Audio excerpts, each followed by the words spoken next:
कि मरना है तो मरो इस वतन के लिए, क्यों मरते हो बेवफा दुल्हन के लिए। मरना है तो मरो इस वतन के लिए, क्यों मरते हो बेवफा दुल्हन के लिए। मर जाओगे मिट जाओगे हसीनों के गलियों में, परंतु चंदा भी नसीब नहीं होगा तुम्हारे।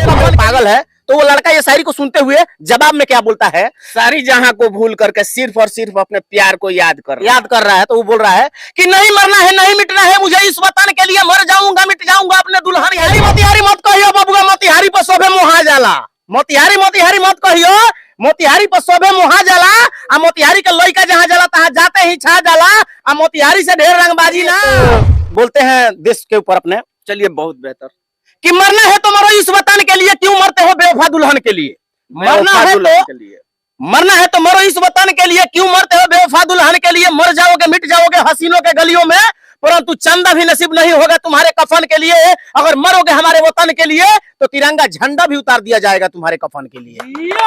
चलिए कफन के लिए तिरंगा झंडा भी उतार दिया जाएगा। जिस तरह से इन्होंने कहा तो हम याद दिलाएंगे आपको कि बहुत से सारे कुछ लेखक द्वारा और गायक द्वारा ये कहा जाता है कि होठों पे गंगा और हाथों में तिरंगा है।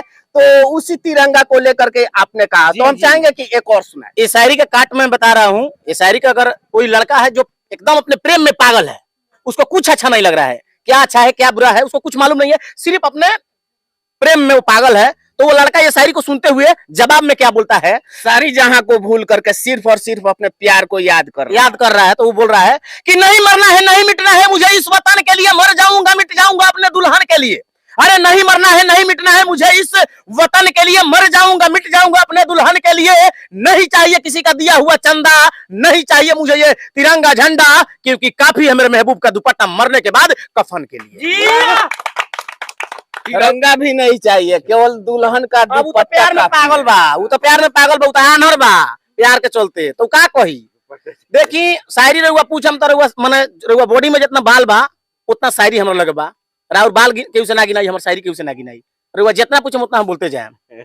चलिए आगे एक और सुनाइए। देखी एगो शायरी मतलब हम अपना पर लिखले बानी, मैंने सेट कइले बानी। हमरा के बहुत लोग तनी टॉर्चर करता, तो वही पर कि बिगड़ल मेहरारू सिंगार का करी, आ जब अपना भातारे के धोखा दी तो ओकर यार का करी।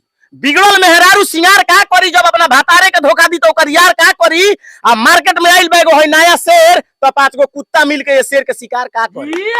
चलिए अगला सुनाइए। अगला यही सुनाएंगे। हमरा मोतिहारी से बड़ा प्रेम बा, तो हम मोतिहारी के ऊपर एगो शायरी सुनाते हैं। काफी बेहतर है। और हम लोग ये बताते चले कि चंपारण जिले से हैं, और खास करके बिहार में जिस तरह से चंपारण का नाम उभर करके सामने आता है, तो चंपारण पे क्या इन्होंने कुछ लिखा है। चंपारण के ऊपर शायर एक ये बनाए, नया शायरी बनैले बनी, बाकी सब तो शायरी चढ़ गल बा चैनल पर कि मोतिहारी मोतिहारी मत कहियो बबुआ, मोतिहारी पर शोभे मुहा जाला। मोतिहारी मोतिहारी मत कहियो, मोतिहारी पर शोभे मुहा जाला। आ मोतिहारी के लड़का जहां जाला तहां जाते ही छा जाला। आ मोतिहारी से ढेर रंगबाजी ना, रंगबाज लोग के पीठ पर के चमड़ा छिला जाला। चलिए मोतिहारी पे जिस तरह से इन्होंने कहा, तो कहीं ना कहीं पूरे बिहार में चंपारण का जिस तरह से नाम उभर करके सामने आता है। हालांकि बिहार से अगर चले जाए अन्य राज्यों में तो चंपारण का नाम बड़ा ही शौकिया तरीके से और इतिहास के पन्नों में लिखा गया है। हालांकि महात्मा गांधी ने पहली बार अगर बताते चले 1916 में, तो सर्वप्रथम चंपारण में उन्होंने कदम रखा था और यहीं से देश की लड़ाइयां उन्होंने शुरू करा था। तो कहीं ना कहीं चंपारण पूरे विश्व में मशहूर है। जिस तरह से चंपारण का नाम लेकर इन्होंने आप सब तक एक शायरी को तब्दील करा है। अच्छा, अंत में हम चाहेंगे कि मोहब्बत से भरा, बहुत काफी बेहतर तरीके से आप कर रहे हैं, तो मोहब्बत से भरा एक कोई शायरी सुना दे। जी जी, कहे ना कि चांदनी रात में बरसात बुरी लगती है। अरे चांदनी रात में लड़कवा के दिल टूटल बा, लड़किया के शादी हो गल बा, पूरा का पूरा टूटल बा, लड़कवा पगलायल बा, घूमता तो कहता लड़कवा कि चांदनी रात में बरसात बुरी लगती है, अगर घर में हो लाश तो बारात बुरी लगती है। अगर घर में लाश पड़ल बारात आयल बा दुआर पर तो ठीक ना लगे, अच्छा ना लगे। तो चांदनी रात में बरसात बुरी लगती है, अगर घर में हो लाश तो बारात बुरी लगती है। अरे मेरे दोस्त लाख समझा लो इस दिल को, अगर इस दिल में इस दिल में हो गम तो सारे जहां की बात बुरी लगती है। चलिए, जिस तरह से बहुत बेहतर तरीके से हर एक बात को इन्होंने तब्दील करा है और जिस तरह से इन्होंने हर एक शब्द को शायरी में तब्दील करते हुए आप सब तक रखा, तो कहीं ना कहीं हर एक शायरी में वो दर्द उभरता है।